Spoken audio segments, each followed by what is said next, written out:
अस्सलाम वालेकुम, मैं हूं मुनीज़े जहांगीर और आप देख रहे हैं प्रोग्राम स्पॉटलाइट। नाजरीन, 14 जनवरी और 18 जनवरी को पंजाब और खैबर पख्तूनख्वा की असम्बलियाँ तहलील तो हो गई, लेकिन अभी तक इंतखाबात की कोई तारीख नहीं दी गई। आज इलेक्शन कमीशन ऑफ पाकिस्तान ने लाहौर हाई कोर्ट के फैसले के तहत गवर्नर पंजाब से दरख्वास्त की है कि सूबे में जनरल इंतखाबात जो पंजाब असम्बली के होते हैं उनकी तारीख से मुतल्लिक मुशावरत के लिए कल मीटिंग के लिए कोई मुनासिब वक्त जो है वो दें, ताकि इलेक्शन कमीशन आइंदा के लाए अमल पर गौर करे। याद रहे नाजरीन कि लाहौर हाई कोर्ट ने फैसला सुनाया था कि इलेक्शन कमीशन जल्द अज जल्द पंजाब असम्बली के इलेक्शन की तारीख दे और कहा कि इस बात की यकीन दहानी कराए कि असम्बलियों की तहलील के बाद इंतखाबात 90 दिन के अंदर अंदर होंगे। मरियम नवाज़ साहिबा ने हाल ही में ये कहा है कि अदलिया अभी भी इमरान खान के लिए सहूलत कारी का किरदार अदा कर रही है। करप्शन और इख्तियारात के गैर कानूनी इस्तेमाल के शाहिद होने के बावजूद इमरान खान को अदलिया जो है वो छूट दे रही है। पर इमरान खान कहते हैं कि ये नज़र आ रहा है कि माफिया जो है वो अब अदलिया पर ज़ोर डाल रहा है और आवाम को इस मुश्किल वक्त में अदलिया के साथ खड़ा होना चाहिए। क्या कहा इमरान खान साहब ने, आपको दिखाते हैं। आज भी हम वहां खड़े हैं कि ये पूरा हमारी अदलिया के ऊपर जोर लगा रहे हैं, हर किस्म का आप ये ब्लैकमेल करेंगे। मैं अपनी कौम को कहना चाहता हूं, तैयारी करें आप। इन्होंने हर किस्म का प्रेशर डालना है अदलिया पे, जो इन्होंने माजी में किया, और इन्होंने हर किस्म की कोशिश करनी है कि पाकिस्तान का आइन जो वाज़ेह तरीके से कहता है कि 90 दिन के आगे इलेक्शन नहीं जा सकती, एक दिन के बाद ये हुकूमतें गैर आइनी हो जाएंगी। इनके कोई ऑर्डर्स नहीं सुनने चाहिए किसी भी ब्यूरोक्रेट्स को, किसी पुलिस वाले को, क्योंकि कानून इनको, आइन इनको इजाजत नहीं देता। अपनी अदलिया के साथ हमने खड़े होना है। उनको हमारी जरूरत पड़ेगी, क्योंकि अभी से ही उनके खिलाफ स्टेटमेंट्स आनी शुरू हो गई हैं। उनको प्रेशर डालने की कोशिश की गई है। तो नाजरीन, अब जो दोनों पार्टियों के तोपों का रुख है वो अदलिया के ऊपर है, और ये तमाम जितने भी केसेस हैं ये अदालत के अंदर ही गए हैं, और यहाँ पे ही चूँकि सियासतदान आपस में तो बात कर नहीं रहे, तो अब उनकी ये उम्मीद है कि जो अदलिया है वो ही इनकी जो मामलात है वो तय करेंगे। तो इस वक्त हमारे साथ है, हमने दावत दी है नून लीग के तलाल चौधरी साहब, जो साबिक वज़ीर मुमलिकत बराए दाखिला रह चुके हैं। बहुत शुक्रिया आपने हमें ज्वाइन किया। तहरीक इंसाफ के सीनियर रहनुमा हैं रियाज फतियाना साहब, आपका भी बहुत बहुत शुक्रिया, आपने हमें ज्वाइन किया। और लॉ एंड जस्टिस की जो कमेटी है पार्लियामेंट के अंदर, उसके आप चेयरपर्सन भी जो हैं वो रह चुके हैं। पाकिस्तान पीपल्स पार्टी से हमें ज्वाइन करें जुल्फ़िकार अली बदर साहब, जो बिलावल भुट्टो जरदारी साहब के तर्जुमान है। और आज बिलावल साहब ने भी कुछ बयानात दिए हैं जहाँ पे उन्होंने कहा है कि जी सियासतदानों को इकट्ठे मिलकर काम करना होगा, उसके ऊपर भी उनसे पूछेंगे।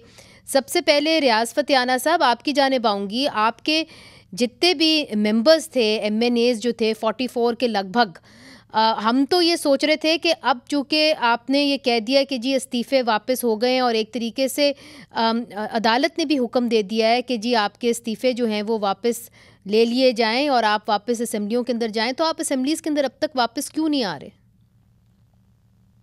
मुनीज़े जहांगीर साहब, गुजारिश ये है कि आर्टिकल 64 जो कॉन्स्टिट्यूशन का अहम आर्टिकल है, उसके तहत इस्तीफे देने का एक तरीकाकार तय किया गया है, जिसके मुताबिक मामला आगे नहीं बढ़ा। Rules of procedure and conduct of business national assembly of Pakistan 2007 के क्लास के सेक्शन 50 के रूल 43 के तहत ज़रूरी है कि स्पीकर साहब हर एक को इनफरादी तौर पर इंडिविजुअल तन्हाई में बुलाकर उसकी फ्री विल देखें और उसकी राय लें, जिसके बाद इस्तीफे कबूल किए जा सकते हैं। इस सिलसिले में खत लिखा गया वाइस चेयरमैन PTI की तरफ से, जिसके जवाब में मोहतरम स्पीकर साहब ने रिप्लाई भी दिया कि हम ये प्रोसेस पूरा करना चाहते हैं, दोबारा हम सबको नोटिस सर्व करेंगे जो कि नोटिस सर्व ना किए जा सके।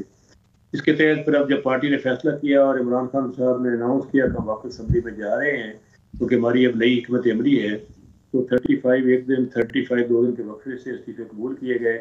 इसके बाद हमने 2 प्रोफाइल होके इतवार वाले दिन विड्रॉल लिखे, और पता चला कि असेंबली 3 दिन की बंद कर दी गई है, मंडे ट्यूसडे वेडनेसडे। तो मजबूरन हमें सुबह 8:30 बजे हमने एहतियातन official email national assembly of Pakistan पर हमने PDF फाइल बना के भिजवा दिए सारे विड्रॉल, और साथ व्हाट्सएप कर दिए मोहतरम स्पीकर साहब को, मोहतरम secretary national assembly of Pakistan और एडिशनल सेक्रेटरी रजिस्ट्रेशन को।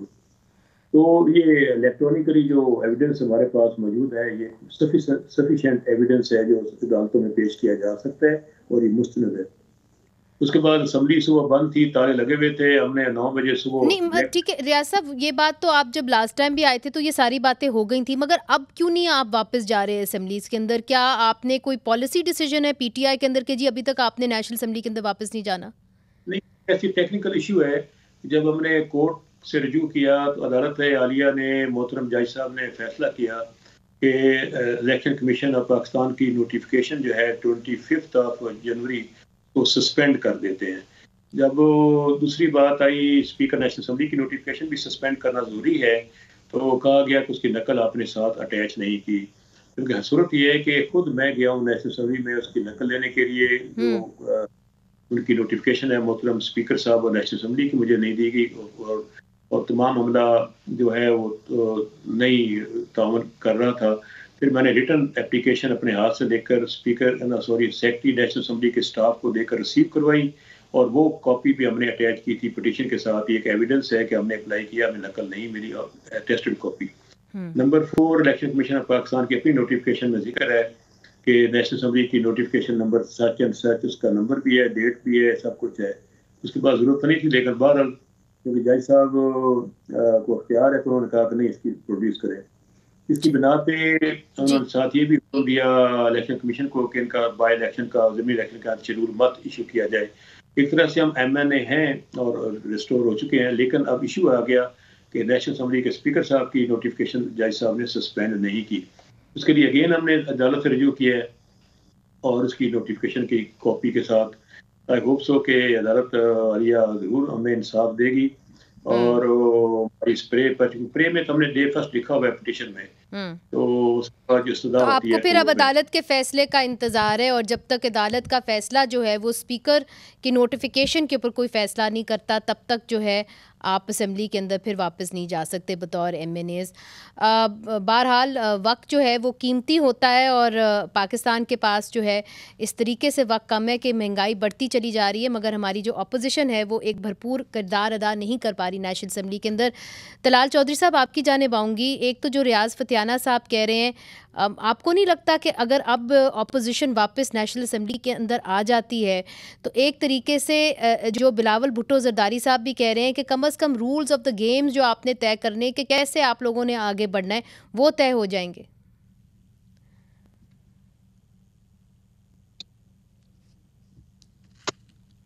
तलाल साहब, आपको मेरी आवाज आ रही है? मुनज़्ज़र मुझसे पूछ रही हैं? जी जी बिल्कुल आपसे पूछ रही हूँ। देखिए मुनज़्ज़र, एक तो सबसे पहली बात तो ये है कि यहाँ पर हर कोई चाह रहा है कि खुसूसन PTI के एक इलेक्शन हो जो कि उनकी ख्वाहिशात पूरी कर दे, और एक ऐसी असेंबली और पाकिस्तान में ऐसा निज़ाम हो जो इमरान खान की ख्वाहिशात पूरी किया करे। जिस दिन इमरान खान कुर्सी पे ना हो उस दिन असेंबली बेवकत है। जिस दिन इमरान खान चाहे वो असेंबली टूट जाए, जिस दिन इमरान खान चाहे वो इस्तीफे दे दें, जिस दिन चाहे वो वापस ले लें, जिस दिन चाहे वो कोर्ट पर जो मर्जी कहें, और जिस दिन चाहे कोर्ट के साथ खड़े हो जाएं। गुजारिश ये है कि कैसा इलेक्शन जिसके रूल्स तय नहीं है, जिसके रूल्स ऑफ द गेम आप उस पर इत्तेफाक नहीं है, चीफ इलेक्शन कमीशन को आप रोज गाली देते हैं, उसके किए गए फैसले आपको मंजूर नहीं है, आप रूल्स ऑफ द गेम पर अभी तक आपको इतराज है कि फलां चीजें जो है वो न्यूट्रल नहीं, और हमें भी बहुत सारी चीजों पर इतराज है। उस वक्त तक एक कोई भी इलेक्शन पाकिस्तान को मजीद अदम इस्तेकाम तो दे सकता है, इस्तेकाम नहीं दे सकता। उसके लिए एक ही तरीका है, और उससे भी बड़ी जो चीज है इलेक्शन से, वो है गरीब की रोटी और पाकिस्तान की इकोनॉमी। वो पाकिस्तान की इकोनॉमी जो कि डिफॉल्ट कर रही है जी, जो पाकिस्तान से जो डिफॉल्ट कर रही है इमरान खान के किए गए जो पिछले 4 साल कता कलामी माफ तलाल साहब, देखिए सवाल ये है कि आज अली ज़फ़र साहब ने ये एक बयान दिया है। उन्होंने कहा है कि अगर जो है election commission of Pakistan elections नहीं अनाउंस करता, और गवर्नर अगर इलेक्शंस नहीं अनाउंस करते कल तक, तो फिर उन्होंने जो आइन ने पाकिस्तान है उससे वो तजावज़ कर चुके होंगे, उसको वायलेट कर चुके होंगे, चूँकि अदालत का फैसला बड़ा वाज़े है। उन्होंने कहा है कि जी आप इलेक्शन की डेट अनाउंस करें पंजाब असेंबली की, पंजाब हुकूमत की। तो फिर आप लोग क्यों नहीं इलेक्शंस की डेट अनाउंस कर रहे? अगर आप नहीं करते तो जाहिर है you are violating the constitution. देखिए, एक तो हमने तो नहीं करनी नून लीग ने, और ये इलेक्शन कमीशन का काम है, और अदालत जो बेहतर गवर्नर ने तो करनी है ना जी, गवर्नर तो आपकी पार्टी से हैं। मैं गुजारिश करूँ ना जी, ये गवर्नर ये वही गवर्नर है जिसका नोटिफिकेशन क्या कहते हैं ये नहीं करना चाह रहे थे। ये वही गवर्नर है जिसके बाद में जो रोड़े अटकाए गए। और दूसरी बात ये है, मैं जरा पिछली बातों पे छोड़ के, इलेक्शंस कौन सा पाकिस्तान को इस्तेहकाम देगा जिसका नताइज सारे तस्लीम करें। और उससे पहले एक बहुत बड़ा मामला पाकिस्तान की इकोनॉमी और दहशतगर्दी का है, और ये मामले को ये नहीं है लंबे हैं कि 2-4 साल लगेंगे, ये 2 दिन में हल होने वाले हैं। ये जब तक ये मामले, अगर इनको गरीब की रोटी की फिक्र नहीं इमरान खान को, उसके लिए ये बातचीत हमसे करने को तैयार नहीं, पाकिस्तान के डिफॉल्ट के लिए बातचीत करने को तैयार नहीं, दहशतगर्दी के जो शोहदा है उनके खून की वो बह रहा है पूरी केपीके में, उसके लिए तैयार नहीं। हाँ, मैं आने को तैयार हूँ, असेंबली बात करने को तैयार हूँ, इलेक्शन करवा दो। क्यों अभी नहीं, वो आपकी आपसी लड़ाई एक और बात है, मगर आईने पाकिस्तान तो कुछ और चीज है। अगर आप आईने पाकिस्तान को वायलेट कर रहे हैं, आईने पाकिस्तान में तो वाज़े तौर पे कहा हुआ है कि जी जिस दिन आप डिसॉल्व करते हैं असेंबली, उसके अंदर 90 दिन के अंदर अंदर आपने इंतखाबात कराने, उसके अंदर कोई दो राय है नहीं। तो अगर आप 90 दिन के अंदर इंतखाबात नहीं कराते, आपका इरादा नहीं है, तो फिर जाहिर है इमरान खान साहब तो ये भी कह रहे हैं कि जी आपके ऊपर तो आर्टिकल 6 होना चाहिए, आर्टिकल 6 के तहत कार्रवाई होनी चाहिए। ये बिल्कुल जी, आर्टिकल 6 या 7 या 8 या 10 जो भी लगना है, लेकिन ये अदालत फैसला जो करेगी हम बिल्कुल उसके, लेकिन अदालतें जो फैसला कर रही हैं तो उसके साथ साथ इमरान खान मुझे ये बताइए कि कौन सा ऐसा इलेक्शन, यानी इस इलेक्शन के नताइज सारे तस्लीम कर लेंगे? ऐसा इलेक्शन जो कि इमरान खान, जिसको चीफ इलेक्शन कमीशन नहीं मंजूर, जिसको रूल्स ऑफ द गेम नहीं तय, जिसमें हम लोग मुतमिन नहीं है कई चीजों पे, वो इलेक्शन क्या इस्तेकाम देगा?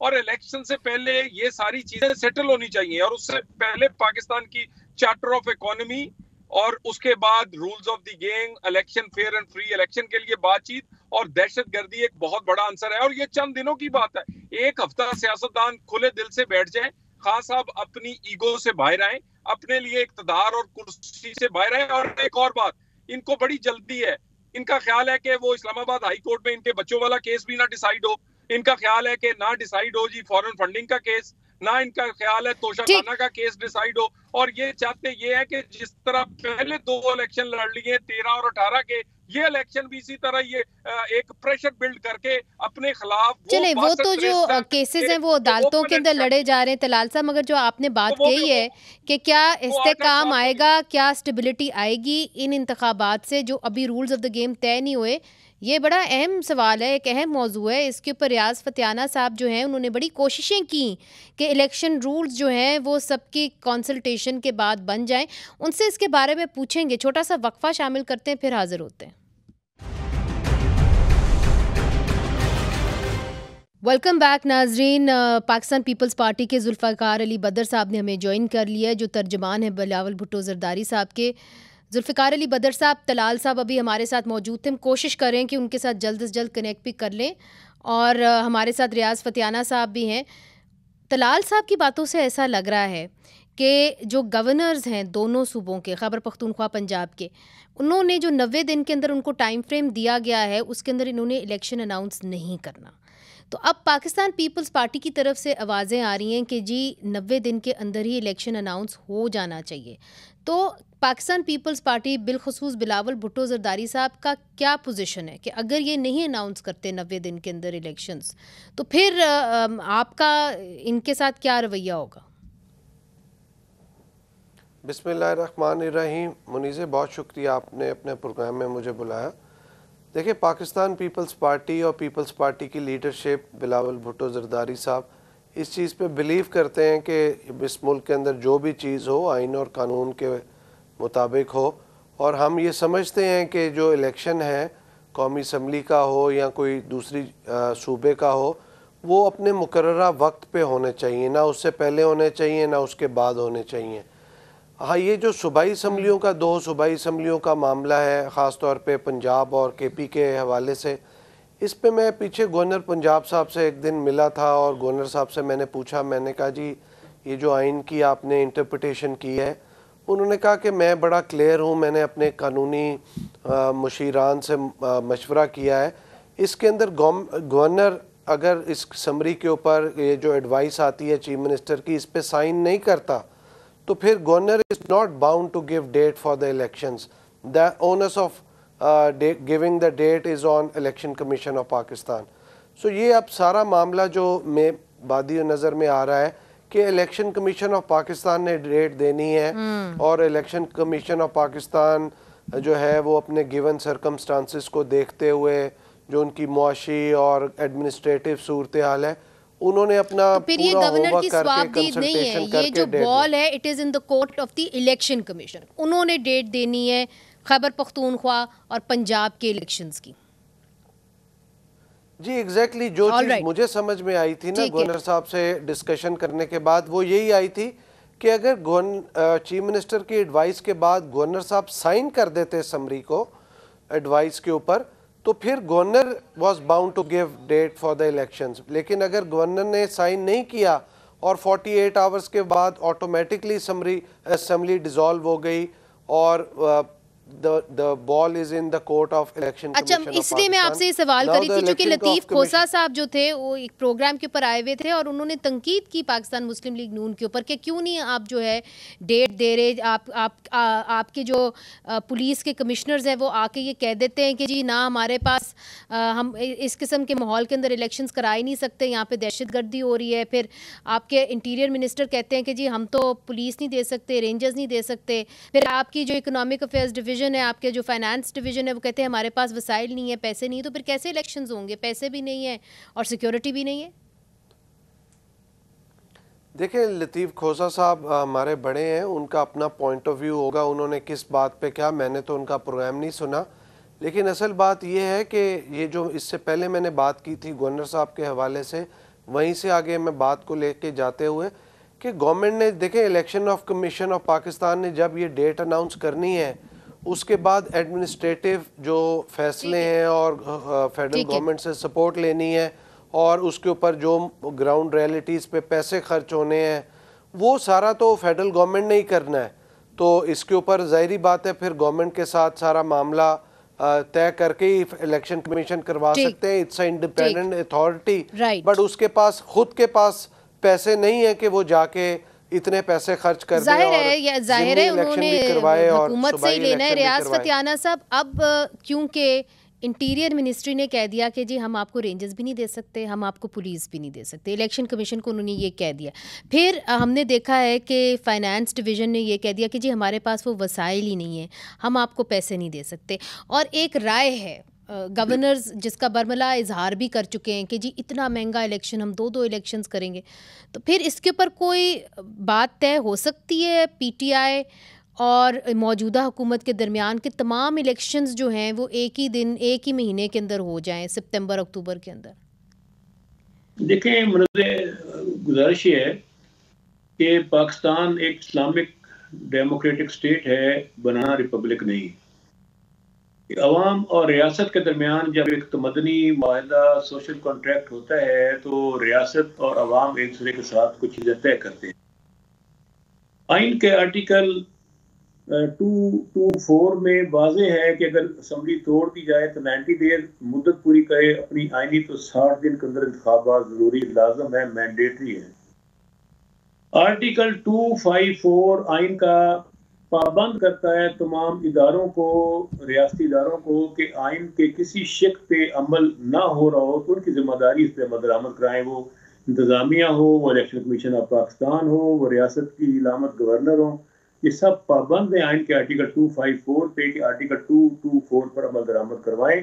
अगर वो नहीं करवाते तो तमाम लोग आइन से गद्दारी, आइन से रूगर्दानी, आइन की वायलेशन और उसके बाद उसके नतीजे में जो सर्कमस्टांसेस होंगे उसके भुगतने के जिम्मेदार होंगे। अदालतें मौजूद हैं। इलेक्शन एक्ट 2017 की सेक्शन 57 के तहत सदर ममलकत को इख्तियार है कि अगर वो चाहें कि आइन के तहत इंतखाबात नहीं हो रहे तो वो खत लिख सकते हैं। वो खत लिख चुके हैं इलेक्शन कमीशन ऑफ पाकिस्तान को कि फिल फॉर इंतखाबात करवाएं, और ये भी लिखा है उन्होंने अगर इंतखाबात की तारीख आप नहीं देंगे तो आप आइन की वायलेशन के मुर्तकब होंगे। उसके बाद अच्छा। अदालत आलिया गुज़श्ता रोज जस्टिस जवाद साहब जो बहुत अहम जज हैं पंजाब जी हाई कोर्ट के, उनकी अदालत में चीफ सेक्रेटरी और आईजी जी। पंजाब पेश होकर बयान दे गए रिकॉर्ड पर कि अगर कोर्ट या इलेक्शन कमीशन तारीख का तयन करके अनाउंस करती है तो हम इन सिविल इंतजामिया और पुलिस जो है मुकम्मल तौर पर उस पर अमल दरामद करने की यकीन दहानी करवाती है। ये कहना कि पुलिस नहीं आएगी, ये नहीं होगा, वो नहीं होगा, वो सारी चीज़ें दम तोड़ चुकी हैं जब अदालत में आईजी पुलिस जाकर बयान दे चुके हैं और चीफ सेक्रेटरी भी। तो इस सिलसिले में मेरा ख्याल है कि 90 डेज में से 30 डेज तो गुजर चुके हैं। 14 जनवरी को पंजाब असम्बली डिसॉल्व हुई है और आज जो आपके सामने है 13 फरवरी खत्म हो चुकी है। दिस मीन के आउट ऑफ 90 डेज 30 डेज मुकम्मल हो चुके हैं, बाकी 60 दिन रह गए हैं। तो आप ये कह रहे हैं कि अदलिया इंश्योर करेगी कि जी पैसे भी बरामद हो जाएं और सिक्योरिटी भी जो है वो भी दी जाए और इलेक्शन सूबों के हों। देखें, दूसरी बात ये है कि अगर ये इलेक्शन नहीं करे तो मतलब ये भाग गए, ये छुप गए हैं, ये चारपाई के नीचे छुपे बैठे हैं, कभी किसी इदारे के पीछे छुपे बैठे हैं। कुछ हो जाए, इंतखाबात, इन्हीं पुलों के नीचे से पानी गुजरना है। नहीं, मगर रियाज साहब चूंकि आप एक बड़े सीनियर सियासतदान हैं, आप तो मामलात को समझते हैं, जो इलेक्शंस के रूल्स हैं किस तरीके से कराने थे, उस कमेटी के भी आप एक बड़े अहम रुकन थे, बल्कि आप तश्कील देते थे उसको। तो आप नहीं समझते कि उस तरह की कमेटी एक और बन सकती है और कोई दरमियानी रास्ता जो है वो निकाला जा सकता है? कोई दरमियानी रास्ता नहीं है। पंजाब असम्बली, KPK असम्बली के इंतखाबात 90 दिन के अंदर करवाने लाजम है, उसको आगे नहीं बढ़ा सकते। अच्छा, अगर ये नहीं कराते सर, अगर वो नहीं कराते, चूंकि अभी तक तो जो तलाल चौधरी साहब बात कर रहे हैं, ऐसा नहीं लगता कि वो कराने के मूड में, लेट्स से कि वो 90 डेज के अंदर नहीं कराते, तो फिर PTI का रद्द-ए-अमल क्या होगा? देखें, PDM को रोज रोशन की तरह अया है कि इबरतनाक शिकस्त इनकी मुंतजर है, अवाम इनको मुस्तरद कर चुकी है। आटा, चीनी, घी, तेल, पेट्रोल, वो एक अलग बात है। आप क्या करेंगे लेट्स से कि अगर ये इलेक्शंस होल्ड ही नहीं करते, उसका इनको देंगे मनज़र जहांगीर, हम अदालतों के दरवाजे खटखटाएंगे। आर्टिकल 6 जो है आइन से गद्दारी के, ये जो भी मुर्तकब होंगी, हम अदालती दरवाजा खटखटाएंगे, अवाम को सड़कों पर भी लेकर आएंगे और यहाँ पे फिर कोई शख्स सड़क पर आ नहीं सकेगा। हमें जरूरत पड़ी शटर डाउन स्ट्राइक करेंगे, पिया जाम हड़ताल करेंगे, सड़कों पर आ जाएंगे और हम अदालतों के साथ खड़े होकर पाकिस्तान में आइन और कानून की बालादस्ती के लिए, आम इंतखाबात के लिए, अवाम को उनके जमहूरी हक के लिए, हकीकी आज़ादी के लिए आखिर हद तक जाएंगे। ये किसी को मुगालता ना हो, ना हम किसी को आगे भागने देंगे। अगर ये छुपे तो बिल्कुल अवाम कर चुकी है, ये जितने दिन डिले करेंगे इलेक्शन उतनी बुरी तरह शिकस्त। ठीक है, जुल्फिकार अली बदर साहब, आपने रियाज फतियाना साहब की बात सुन ली। उन्होंने कहा हम शटर डाउन स्ट्राइक करेंगे, अदालतों में जाएंगे, आपके ऊपर आर्टिकल 6 का मुकदमा बनाएंगे। तो अगर ऐसा हुआ तो आप कैसे हुकूमत चलाएंगे? अब जो महीने रह भी गए हैं और इतनी इंस्टेबिलिटी हुई, ऊपर से माशी हालात जो हैं वो आपके सामने हैं, कैसे आप हुकूमत फिर चलाएंगे? आप कोई दरमियानी रास्ता नहीं कोई ढूंढ सकते, या कि जिस तरह ये कह रहे हैं कि जी आप सूबों के इलेक्शंस आपको करवाने ही करवाने हैं, पहले आप करवा दें, फिर इलेक्शन कमीशन ऑफ पाकिस्तान को जाहिर है वो वैक्यूम में तो नहीं काम कर रहे ना, वो हुकूमत की तरफ और जो सिचुएशन है एटमॉस्फेयर को भी तो देखते हैं। फतियाना साहब का अपना पर्सपेक्टिव है और उन्होंने अपना पर्सपेक्टिव बयान किया। ये बेसिकली फतियाना साहब नहीं बोल रहे थे, ये तो इमरान खान साहब की गुफ्तगू थी जो वो गुफ्तगू करते हैं। वो तो 200 बंदे की इकनॉमिक टीम, साल के 12 मौसम, जर्मनी जापान की सरहद और जो IMF के साथ उनके रस्तू और अफलातूनों ने पहले 10 माह में कहा था कशकोल नहीं उठाएंगे, IMF के पास नहीं जाएंगे, फिर IMF से ऐसा एग्रीमेंट किया कि आज पूरा मुल्क और कौम उस एग्रीमेंट की वजह से इस मुआशी और सियासी अदम इस्तेकाम में फंसी हुई है। असल बात यह है कि रेट ऑफ द गवर्नमेंट को कोई भी चैलेंज करेगा तो कानून हरकत में आएगा। ये शटर डाउन हड़ताल और पहिया जाम और इस तरह की जो हड़तालें हैं, ये इस तरह मुमकिन नहीं है। असल में जो डायलॉग कराया खान साहब ने कि जेल भरो तहरीक, इसमें तो लीड विद एग्जाम्पल होता है। खान साहब को चाहिए था पहले खुद जेल में जाते फिर अगली बात करते। असल हकीकत ये है कि हम ये समझते हैं कि इस मुल्क के अंदर आइन और कानून की बालादस्ती होनी चाहिए और इलेक्शन का जो गिवन टाइम है उसको फॉलो करना चाहिए, बट प्रोवाइडेड कि इस मुल्क के अंदर इस टाइम पे एक्स्ट्राऑर्डिनरी चैलेंजेस और एक्स्ट्राऑर्डिनरी हालात हैं पाकिस्तान के अंदर, हम इलेक्शन में जाते हैं अगर टेररिज्म के हवाले से और मौशी सूरत-ए-हाल के हवाले से कोई इतना बड़ा तो नहीं खुदा ना खास्ता सानिया हुआ ना, जब बेनज़ीर भुट्टो साहिबा को शहीद किया गया था तो तब इलेक्शन 1 महीना आगे किया गया था। अब तो अल्लाह का शुक्र है सारे जो हमारे लीडरान हैं वो महफूज हैं, अभी उनके ऊपर कोई ऐसा खुदा ना खास्ता अटैक तो नहीं हुआ। देखिए मैं तो ये बात नहीं कर रहा, अल्लाह सब लीडर्स को महफूज रखे। We have lost one leader, तो उसकी वजह से देखें पाकिस्तान आज कहाँ पे है। लेकिन मैं जो बात कर रहा हूँ, मैं ये बात कर रहा हूँ कि पाकिस्तान के अंदर ये जो अदम इस्तेकाम और मुआशरी सूरत-ए-हाल से गुज़र है, ये खान साहब और उनकी पार्टी के लोग ये इस तरह की गुफ्तगू करके दुनिया को बता रहे हैं कि जी हम तो एक फेलियर स्टेट है। ऐसा नहीं है, Pakistan is a beautiful country और इसको हमने सब ने पोलिटिकल फोर्सेस सवाल का जवाब मिलकर ठीक करना है। ना आप वो आपकी बात सारी ठीक है, मैं उसी तरफ आ रहा हूं। सर मेरी बात सुने ना please. Election commission of Pakistan ने अगर ये अनाउंस किया, रियाज फतियाना साहब आपके साथ बैठे हुए हैं, तलाल चौधरी साहब ने भी अब हमें ज्वाइन कर लिया। बात यह है कि अगर इलेक्शन कमीशन ने अनाउंस करना है तो इलेक्शन कमीशन ने एटमॉस्फेयर देख के करना है। आप उनको कह रहे हैं कि जी हमारे पास पुलिस नहीं, हमारे पास रेंजर्स नहीं, हालात मुल्क के ऐसे नहीं, फिर आप कहते हैं कि जी आप हमारे पास पैसे भी नहीं हम आपको दे सकते, तो फिर कहाँ से बेचारा इलेक्शन कमीशन ऑफ पाकिस्तान जो है इलेक्शंस की डेट अनाउंस करेगा? ये तो बात मैं पहले मेंशन कर चुका हूँ कि इलेक्शन कमीशन ऑफ पाकिस्तान एक इंडिपेंडेंट अदारा है, वो अपने पास से पैसे नहीं खर्च कर सकता, उसको फेडरल गवर्नमेंट सपोर्ट करेगी तो करेगा और उसको एडमिनिस्ट्रेटिव सपोर्ट होगी तो वो कर सकेगा। तो आप देखें ना मुल्क के अंदर वाकई पैसे नहीं है, मौशी हालात किधर हैं, किधर हमारे फॉरेन रिजर्व्स किधर चले गए हैं। तो अगर इलेक्शन कमीशन को ये फेडरल गवर्नमेंट कह रही है तो फेडरल गवर्नमेंट के पास वाकई पैसे नहीं होंगे। देखिए हम तो सिर्फ ये बात कर रहे हैं कि ये जो भी डिसीजन करना है ये इलेक्शन कमीशन ने करना है, और ठीक सारे हालात आपकी बात सामने आ गई कि इलेक्शन कमीशन ने फैसला करना है, यह आपका मौक़िफ़ है। मगर फिर भी रियाज फतियाना साहब कहते हैं कि अगर ऐसा नहीं हुआ तो पाकिस्तान तहरीक इंसाफ जो है अदालतों में जाएगी, शटर डाउन स्ट्राइक करेगी, आर्टिकल 6 जो है वो लगाएगी उन लोगों के ऊपर जिन्होंने आइन को फॉलो नहीं किया। ऐसा लग रहा है कि मुल्क के अंदर तमाम सियासतदानों के ऊपर जो है आर्टिकल 6 शायद लग जाए आने वाले दिनों के अंदर, मगर किस तरफ मामला जाएगा ये इसके ऊपर हम नज़र रखेंगे। अभी एक वक्फा लेते हैं, वक्फे के बाद फिर से शामिल होते हैं। वेलकम बैक नाजरीन। तलाल चौधरी साहब, रियाज फतियाना साहब ने ब्रेक से पहले ये कहा कि देखिए अगर आप 90 दिन के अंदर इलेक्शंस अनाउंस नहीं करते और इलेक्शन कमीशन ऑफ पाकिस्तान की स्वाबदीद हो या ना हो, मगर देखिए जो सिक्योरिटी है वो आपने इलेक्शन कमीशन को फ़राहम करनी है, पैसे जो हैं वो आपने इलेक्शन कमीशन को फ़राहम करने। तो अगर इलेक्शंस नहीं होते तो हम शटर डाउन स्ट्राइक की तरफ जाएंगे, अदालतों की तरफ जाएंगे, वहाँ पे आर्टिकल 6 जो है वो इन्वोक करेंगे जितनी भी मौजूदा हुकूमत है उसके ऊपर। तो आप क्या समझते हैं कि इस वक्त माशी सूरत हाल इतनी बुरी है, अगर मज़ीद पॉलिटिकल इंस्टेबिलिटी हो तो आपको नहीं लगता कि मामलात और मज़ीद बिगड़ेंगे? देखिए और सारी उम्र एहतजाज कभी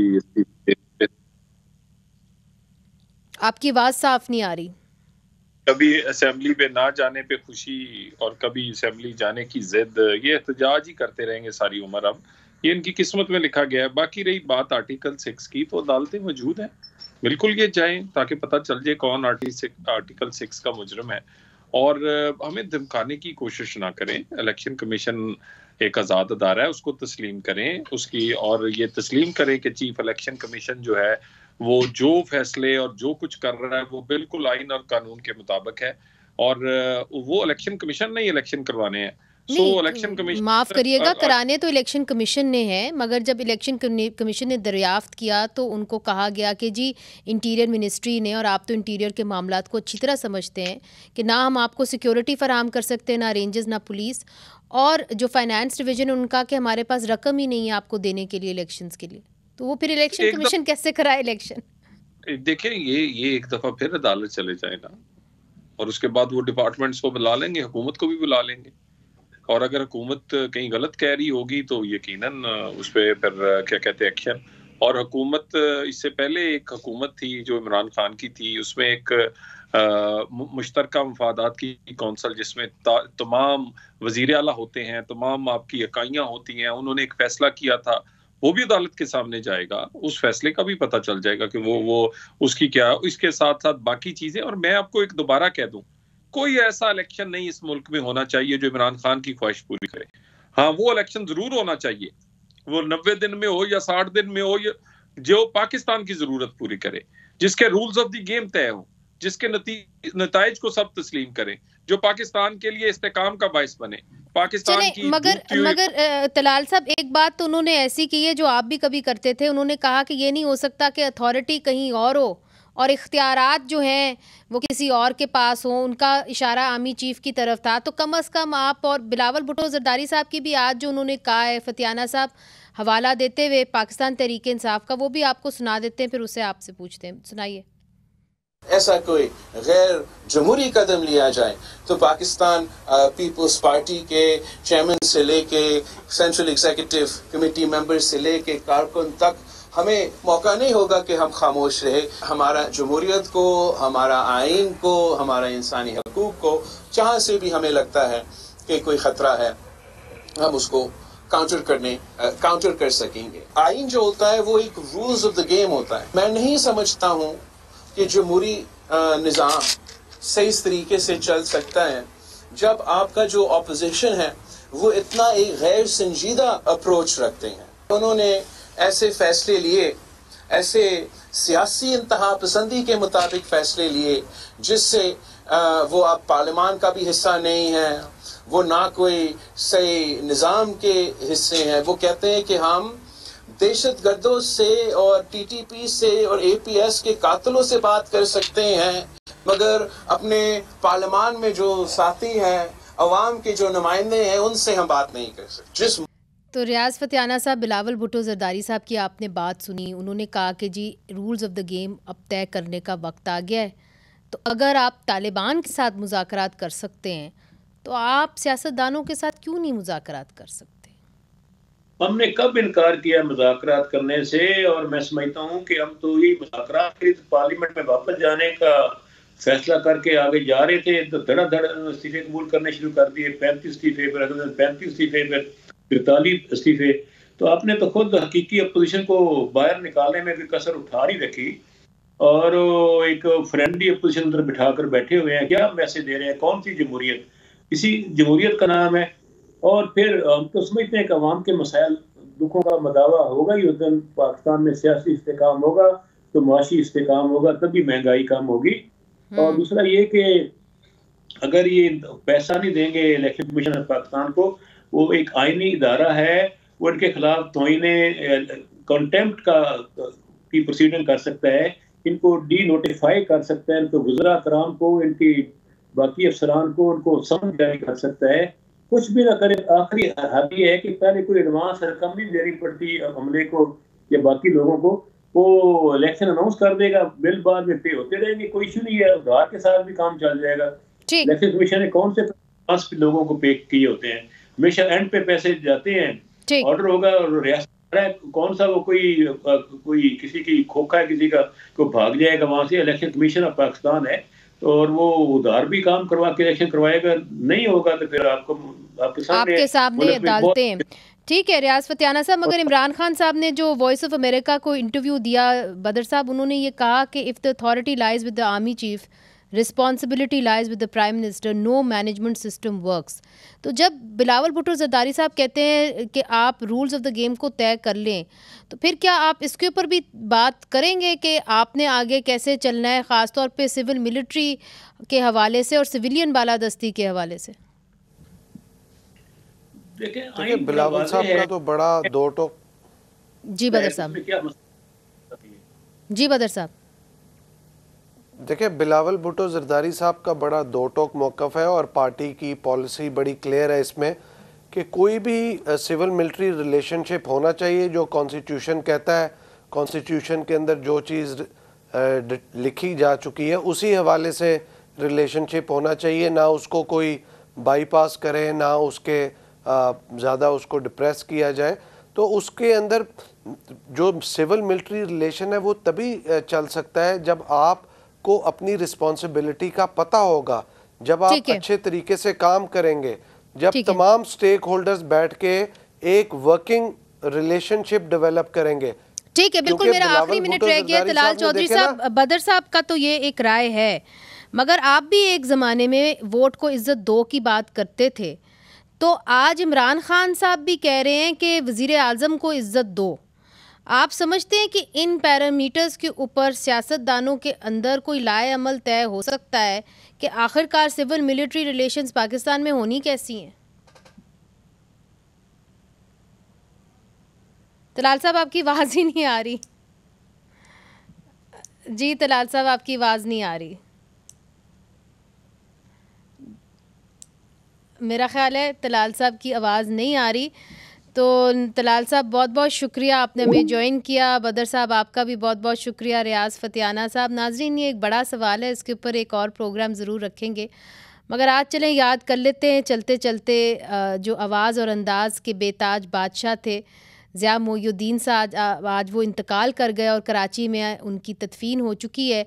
मारूफ फ़नकार थे, सदाकार थे और national academy of performing arts के डायरेक्टर ज़िया मोइनुद्दीन साहब 20 जून 1933 को फैसलाबाद में पैदा हुए थे और 1960 में जब EMI फोर्सेस के मशहूर novel a passage to India stage पर पेश किया गया, तो ज़िया मोइनुद्दीन ने इसमें डॉक्टर अजीज़ का किरदार अदा करके शायकीन की तवज्जो हासिल की थी और 1962 में उन्हें फ़िल्म लॉरेंस ऑफ अरेबिया, बड़ी मशहूर फ़िल्म थी, उसमें काम करने का मौका मिला और लोग जो थे उसे बड़े जो है उनको लुत्फ़ उससे आया। एक छोटा सा उनका क्लिप है, वो चलते चलते आपको दिखा देते हैं। मुनीज़ जहांगीर को इजाज़त दीजिए।